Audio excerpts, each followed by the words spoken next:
Guys, ഞാനും എൻ്റെ അനിയത്തി രാവിലെ റെഡി ആയിരിക്കുകയാണ്. ഞങ്ങൾ ഇന്നൊന്നല്ല 2 സ്ഥലങ്ങളിലേക്കാണ് പോകാൻ പോകുന്നത്. ബാബന്റെ കാറെടുത്ത് വരെയാണ്.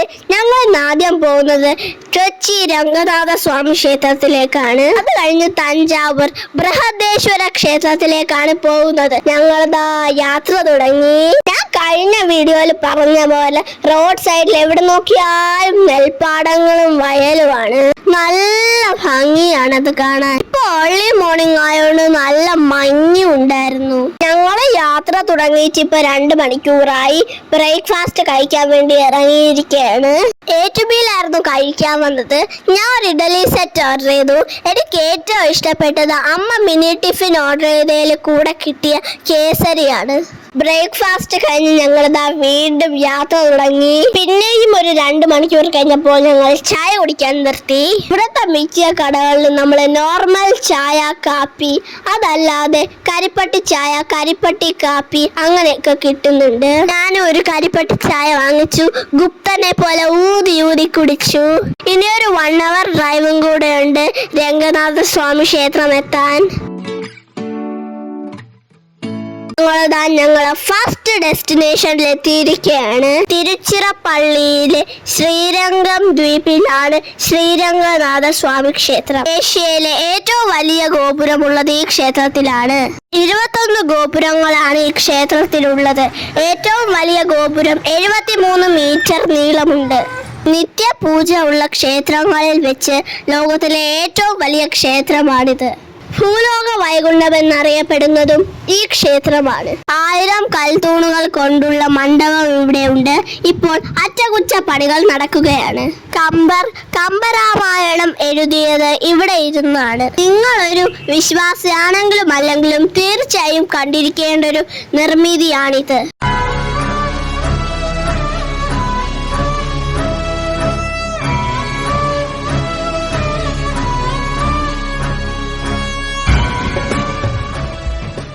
രംഗനാഥ സ്വാമി ക്ഷേത്രം കണ്ടും തൊഴുതും കഴിഞ്ഞ് ഞങ്ങൾ തഞ്ചാവൂരിലേക്ക് പുറപ്പെട്ടു.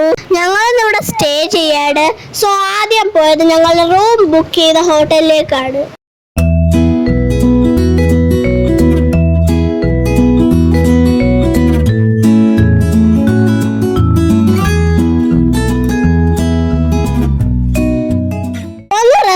ഫ്രഷ് ആയതിനു ശേഷം ഞങ്ങൾ ബൃഹദേശ്വര ക്ഷേത്രം കാണാൻ ഇറങ്ങി.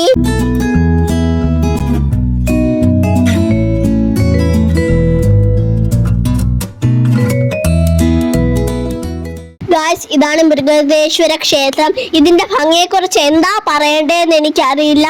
കൊത്തുപണികളുടെ ആറാട്ടാണ് ഇവിടെ. കവാടങ്ങളിലും ഗോപുരങ്ങളിലും മതിലുകളിലും ഒക്കെ പണ്ടത്തെ കഥകൾ പറയുന്ന കൊത്തുപണികൾ കാണാം. യുനെസ്കോയുടെ പൈതൃക പട്ടികയിൽ ഉള്ള നിർമ്മിതിയാണിത്. ഒരുപാട് ഏരിയ ഉണ്ട് ഈ അമ്പലത്തിന് ചുറ്റും. നമുക്ക് ഫ്രീ ആയിട്ട് നടക്കാം. നല്ല നീറ്റാണ്, നന്നായിട്ട് മെയിൻറ്റെയിൻ ചെയ്തിട്ടുണ്ട്.